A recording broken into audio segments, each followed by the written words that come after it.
Hi, this is James from Tabletop Gaming Guild, and today we're going to talk about a mini expansion for Tiny Epic Crimes. Tiny Epic Crimes has been designed by Scott Alms and is published by Gameland Games as a 1 to 4 player game. In this, we're going to talk about the mini expansion, which is Crooks and Capos. And this is going to be a 2-module expansion. Crooks is a module and Capos is a module that you can play with the base game or with the expansion to Tiny Epic Crimes. So let's go ahead down the table. I'll show you what comes with this and how you play, add it to the game specifically, and then we'll come back and I'll give you my final thoughts.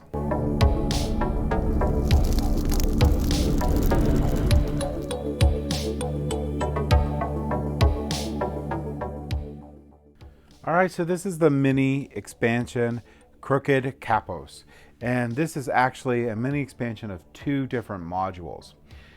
This is going to have both the Crooked and the Capos one, and these little mini expansions are going to add some differences to the game.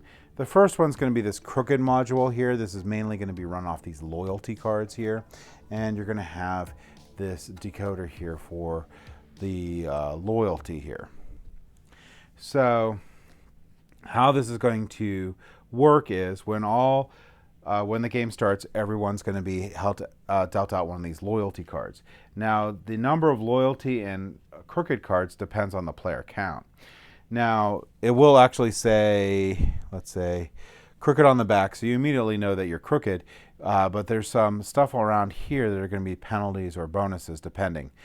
So the Crooked player is going to have a rule that's going to be associated with them. But first, let's just go over how many of these cards you deal. So if it's a 2-player game, you're going to have 1 crooked card and 4 clean cards. If you're going to have a 3-player game, it's 1 crooked card and 5 clean cards. And if it's a 4-player game, it's 1 crooked card and 6 clean cards. So basically all the clean cards.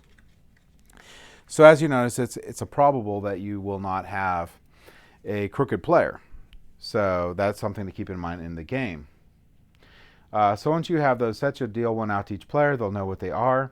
And place the remaining of the deck face down, because these are going to be recycled throughout the game.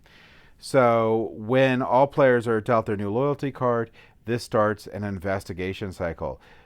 Note the text on the center of your card. So the only one that actually has text on the center of their card is these crooked players. So the crooked players cannot drive through blocks with other officers. So you have to be as sneaky as possible with not driving through blocks with other officers, but making it look like that's not something you're trying to intentionally do. All right, so you can, as a bonus action, investigate loyalty. So after you gain a reward for resolving an event, so you can then take a bonus action. You may also choose an investigator to determine what their loyalty is. So here you're going to go ahead and you're going to figure out what they are by flipping their card. If the player, if one of the players says crooked, you gain a reward. So you will place this in here.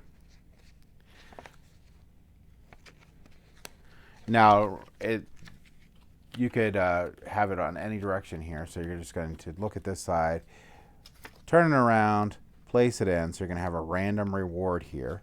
And we're going to put this, some of these envelopes sometimes are a little bit of a big problem, and then that's your reward, -1 time. All right, but, however,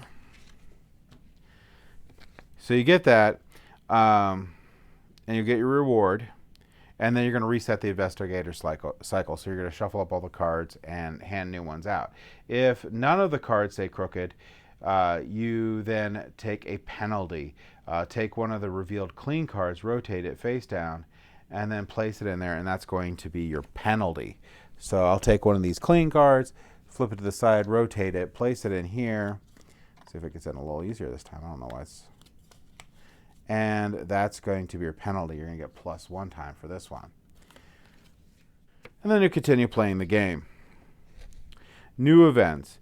Whenever a new event is added, the active player draws a new loyalty card from the deck. They may now be crooked where they were clean before. So that's another part where you're going to get it. Also, you notice that when you find the crooked player, you do a reset. If there's no loyalty cards left, if a player needs to draw a loyalty card, but there's none left to draw, then the crooked cop has successfully been bribed. They immediately reveal themselves, and the outcome is based on whether you are playing standard or cooperative mode. So if you're playing standard, they slide the crooked card into the crooked envelope thing, or into the envelope, and receive a reward. If it's cooperative, all players receive a standard reward, and they also receive a too many events penalty, which means they lose a suspect, which is really bad. And then you'll reset the investigator cycle. So that's the other place where we reset it. That's it for this module here for the Crooked Cops. You could actually play with these two modules together or separately, doesn't really matter. All right, so in the Capos module, which is separate, you're going to have these little meeples here, these little screen printed meeples. And these screen printed meeples are going to be added to the bag like normal mobsters. But instead, each of these guys can only be arrested by following the requirements listed on their card. So each of these is going to have a corresponding card that they are associated with that's going to make them basically harder to arrest. So,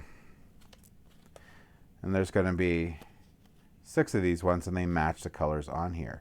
So this one here, you must have a badge level at least 6, and you must discard a force card to be able to arrest this. But it has a really cool bonus of gaining a suspect when you do arrest them. So these guys will be placed out like normal mobsters, so they can come out at different points. Capos can only be added to the city during a mobster roll. If another event puts a mobster out, they place them, set them aside, keep drawing until you get the right number of mobsters out for whatever that event is, and then place those special capos back in the bag. So basically, you could get them out for it. So you get the extra action of arresting a capo. Capos can only be arrested by spending 1 time. They cannot be apprehended for any other action, such as catch an informant or bribe or holding. Listed on their card are the requirements to arrest them in addition to spending your 1 time. And once you arrest them, you will gain the reward on the bottom and remove the Capos token from the game. So the Capos token will not go back into the bag after you've arrested them. And that's it. That is what you get with the Crooked Capos mini expansion for Tiny Epic Crimes. Let's go back up the table here. I'll give you my final thoughts on it.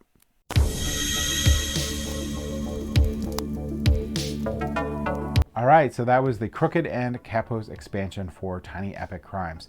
The expansion itself, I like the 1 module, and I'm not too fond of the 2nd module.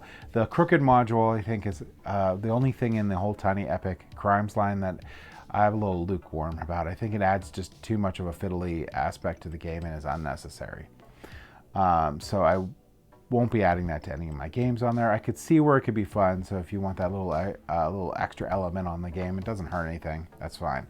Capos is also nice. Capos is the one I like. So Capos, it's really cool to have those mobsters that are harder to put out. It's very important that these only get put out when you roll for mobsters, because if you do it otherwise, some of the events can be very difficult to impossible necessarily to complete in time that makes sense. So that's why you have to only pull them out when you roll for mobsters. But they're really cool because when you put them out, they make it so that it's sort of an incentive to go after them specifically to get those rewards on the bottom, which are generally really nice. So I really do appreciate that. I think that's really cool.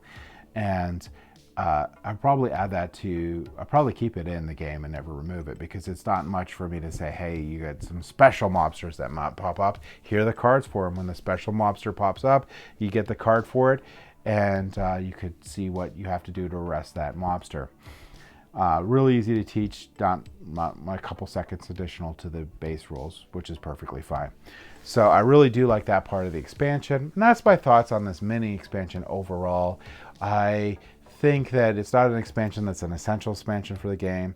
It's just a little thing. So if you extremely like Tiny Epic Crimes and you don't have this mini expansion because you didn't get the deluxe version of the base game, you may want to think about it, but it really is not going to change the game enough to warrant having to get it. You may want to get it to have a different experience. That's fine. And that's my thoughts on this little mini expansion. Thank you for watching.